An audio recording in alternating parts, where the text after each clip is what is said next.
Kamala Harris opting to skip the Al Smith dinner here in New York City next month, making her the first nominee to pass up the invite since Walter Mondale in 1984. But the event, which benefits Catholic charities, can expect Donald Trump to be there just like he was in 2016 with Hillary Clinton and in 2020 when he gave video remarks during COVID.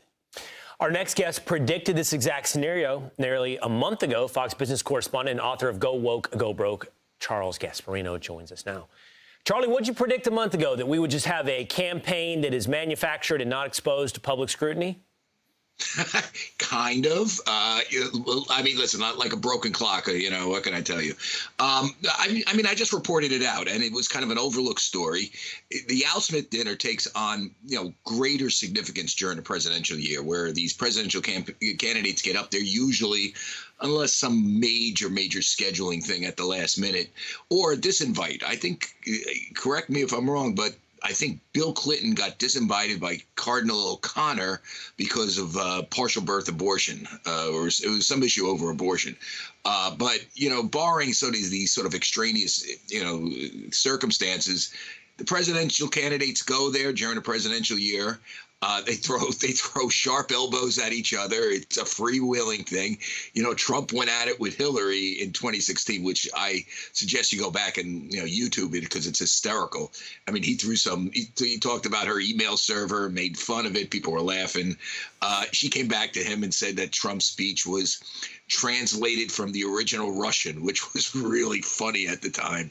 But it takes a certain type of self-awareness and confidence, being able to speak on your feet to really engage in this sort of banter. I mean, this is high level, throwing elbows at each other in a funny way, and she just doesn't have it. So, when I did the story a month ago, I asked, why is, no one was talking about this. This was theoretically a soft debate where people were saying, how many debates they would have. They should probably have a debate at the Al Smith dinner. When I did my research, I found out that, Trump's going to go, 99% sure, unless something, happens. She's not going to go. And lo and behold, last night, it started to leak. It was funny how they leaked it simultaneously to CNN while they called the archdiocese. This is essentially what I heard from the archdiocese. While they called the archdiocese, and I talked to the people at the archdiocese, and they confirmed everything, and including Trump made the call right after the story broke that he will attend. Charlie, I don't think most of our viewers are familiar with the Al Smith dinner. The format, does each candidate give a speech, and is a certain amount of time? You said it's a quasi-debate, so it's kind of a roast. Yeah, is that what it is? Yeah, it's a roast. Let's just talk about what the Al Smith dinner is. Al Smith was the great governor of New York, populist, working man governor of the 1920s. He was one of the top guys in the Democratic Party. I believe he actually ran for president one year. He's, grew up on the Lower East Side of Manhattan, and came from poverty to become one of the most powerful people in the country.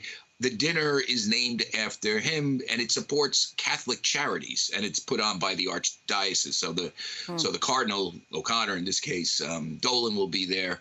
Usually, it's headlined by the headliners are the presidential candidates during presidential years, but there's a comedian that usually intros people, and it's funny, and by the way, it's not for the faint of heart, because you got to go in there prepared. Yeah. You got to know and you got to be funny. When you think back at it, I don't think her cackle would work very well at the Al Smith dinner. I mean, I think this is. I mean, listen. I don't mean to make light of this, but her personal demeanor, the way she comports herself, would be mocked tremendously. I don't think she could pull it off at something like this, and I think. Well, I think it's, what I find interesting, Charles, and this is not to demean the event. I like the bipartisan nature of that event. Yeah. I like politicians being self-deprecating and bringing the country together in that way. Catholic Charities is under a lot of scrutiny these days. They are in bed with the Biden-Harris administration. Many people say it's neither Catholic nor charity, because these are the NGOs that are working with the government to bring illegals across the border, and have turned a blind eye to the child sex trafficking that is happening as a result of this. We've lost 300,000 children. So I'm not trying to be, poo-poo the whole thing, but it's a big deal. So it's interesting that she's not going to be there. That's not why she's not doing this. Oh, of course not. Yeah. I will say this: I'm not an expert at the Catholic Charities. I do delve into the world of NGOs and how and I do this in my book, Go Woke, Go Broke. It's about radicalization of various entities like this. I don't know if Cardinal Dolan, though, is a lefty. And no, he may not, but he may not Okay. also be calling out the NGOs. I don't know. We'll have to ask him about that. But that's interesting. Charlie, thank you for breaking it down. You saw it before we did. Thank you. Thanks, Charlie. Thanks, Charles. Got him. I'm Steve Ducey. I'm Brian Kilmeade. And I'm Ainsley Earhart. And click here to subscribe to the Fox News YouTube page to catch our hottest interviews and most compelling analysis.